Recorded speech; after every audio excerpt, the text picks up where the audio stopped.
Transition now into our March Madness segment. I'm gonna do a little NBA slash college basketball question because I think it goes together. Um, we have seen that in the NFL now, because the schemes are so similar to college football, that college football and the NFL are almost working hand in hand. That when you watch college games on Saturday, you're almost watching star NFL players right before they become pros. In basketball now, because of the one and done rule and because of the international players and because of the G League, the NBA and college basketball now are two completely different sports. And for college basketball, it's a positive and a negative. The one positive I think you get out of it is March Madness now is almost more exciting than ever because we don't have the top tier talent. We have middle round guys. You have a couple guys like out of Kentucky, Purdue, who could be, top 10 picks. You have some lottery guys, but most of the top tier players are either, mid round picks, second round picks, etc. So it is going to create more parity when it comes to the March Madness tournament.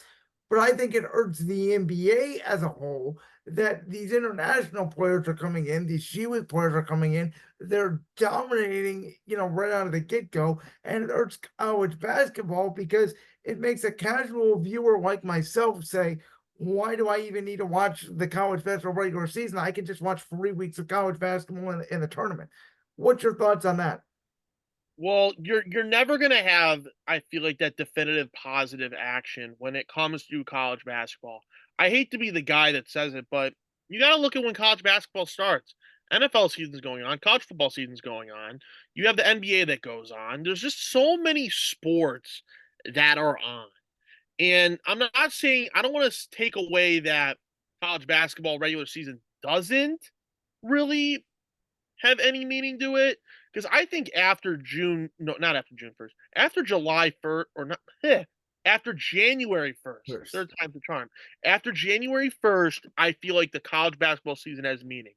Why? Because you're playing those conference games, and I believe those conference games have meaning. So, with the regular season as a whole, you're going to win some, you're going to lose some. And I just think that with college basketball, you're catching a double whammy. And once you hit that January 1st mark, then people are going to start watching because, maybe certain NFL teams are out. College football is almost over at that point. They have a national championship game, and then that's it. And then obviously when the Super Bowl ends, it's, NBA and college basketball, NHL, and etc. But in terms of March Madness, I mean, I love this for March Madness. March Madness is more exciting than ever. There are way more upsets that can happen now. And I'm a huge upset guy. I like to witness upsets. I like to bet on upsets. Um, I think that in terms of the tournament, it's a great problem to have. But again, with those negatives that they coexist, it's unfortunate, sure, but I just think it's a battle you're never going to win. So this has not aired yet by the time we are recording this podcast, but I interviewed our good friend from Bug Show Radio, Gabe Carrera, the other day, and we were talking, and I said, and tell me if you agree with this or not, I think half the teams out of the 68, let's say 34, and I'll even lower it to 30. I think 30 teams have the chance this year because of all the upsets that we think could happen. I think you can make a case for 30 who could win the national championship. Yeah. There's a I wouldn't dispute that in a negative way. In my opinion, you have your top 5 from UConn, Houston, Arizona, Purdue, Tennessee. I feel like those are the top 5. I know those are the top 5 on my betting app, but those are the top 5 that you could probably look around and say, "You know what? Yeah, like they can maybe do some damage." I think only one of those teams has a realistic chance of winning it all because I do believe a team like FAU, if they were to make the tournament, because I know they're a bubble team right now, I do believe a team like Wake Forest, if they make it in, I know they're a bubble team. I have 3 bubble teams right now that I have written down that I think if they were to make it in, they could go on deep runs. And that's St. John's with Rick Pitino, that is Villanova, because they just have that Villanova rich history, and you Absolutely. never want to count out Villanova. And then Wake Forest, because they have shown that they can beat some higher end teams like Duke that they did at home. Now they lost two straight to Notre Dame and Virginia Tech, so that might shot down my reasoning. But still, I think if Wake Forest could get in, then Hunter Salas is a kid that I really like to watch.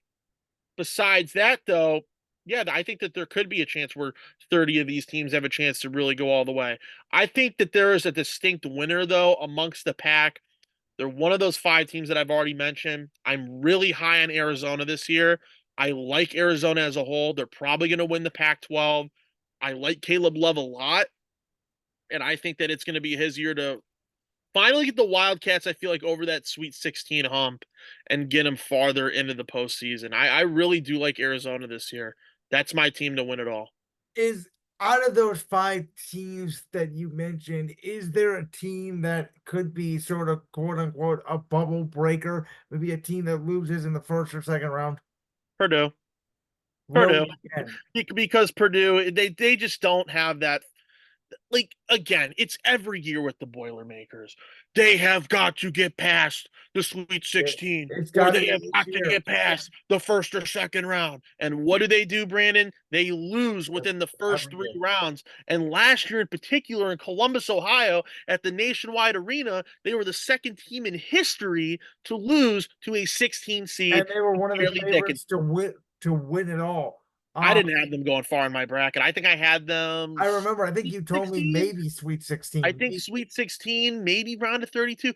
I did not have them going far because I knew that something like that was going to happen. I just Now, didn't then. do you think there's a scenario where we get another situation where the final four is, 8 versus 10 and, 11 versus 7? Or do you think it's going to be a little bit less upsets than we had last year? Or is there potential for more? It's, man, I Is it think too that hard to ask right now? And I completely understand no, no, that. no, no. Like, I understand the question. I would probably say, as of right now, you're going to see more. I don't know the obscurity of where those final four teams are going to Yes. be, but I do believe that there is going to be some very big obscurity when it comes to the pool. And I think when we finally get those final teams, that final bracket, I would honestly have a better understanding of who I think could be like beating who. But you never know. In March Madness nowadays, the possibilities are unlimited. Anything can happen. We didn't think a 16 seed was going to beat a one for a long time after the UMBC beating Virginia. Obviously, Fairleigh Dickinson did the impossible. Who knows? Like, I genuinely could not tell you what is going to happen come March. Once I see that bracket, I can maybe give you some inklings on it. So I do think, and I've always defended, if you're a good enough player and you don't want to experience college, because as we both went to college, we know college is very different than high school. I think everybody should experience at least one semester of college. But I understand if you're, good enough to go to the G League, or, if you're good enough to go straight from the high school to the NBA, I think you should be allowed to do that. But I think if you do choose to go to college, you got to stay at least 2 years. Like, I think that this one and done rule is just so bad for the sport with the transfer portal and everything. I mean, year to year, even though there are similar teams that have a March Madness like we just talked about, their top two, three players are different because they're just going in and getting new guys. It's almost like they're camping out of the school for 6 months, taking their NIL check and then moving on to the NBA. I don't like that. I don't think that that's what the rule was intended for. And what's your thought on sort of the one and done? I think the one and done now for college is pointless. I think if you are going to go play in college, you are going to need to, I think, stay that second year.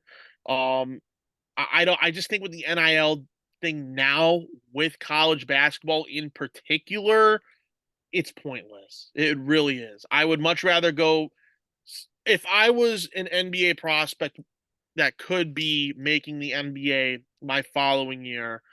I would probably want to go play in a league like Overtime Elite, or I would want to go overseas for the year. because at least you know, A, I want to make my money quick, or B, I just don't want to pay the money for college. I just don't. I think that the NBA and NCAA need to make that approach. Maybe not necessarily the NBA. I think the NBA shouldn't do this. I think if they're gonna go to college, you could, but again, like if college says, "Oh, you got to stay here for 2 years and then you can bounce," I think that only hurts them more. I think they're so far into a void and like a hole that if they were to make a change to the rule, I think it could only just hurt college basketball in general And I can rather see than that help too. them. And it's again like you want a lot of people to play college basketball. The beauty of it is March Madness, and the beauty of it is the experience. But when you have these leagues like Overtime Elite, you have overseas, you have the NBA Ignite team in the G League. It's just really hard now for the NCAA for the basketball portion to keep up. Yeah, I mean the NBA is basically global. I mean the draft is pretty much global now. It's not just the NBA draft out of college. It's overseas. It's college. It's the G League. So like that clip from the Brands World podcast. If so, make sure you go down there and hit that subscribe button. While you're down there hitting the subscribe button, make sure to also hit the notification bell so you never miss another upload. And make sure you check out all the other clips from the Brands World podcast right here on YouTube.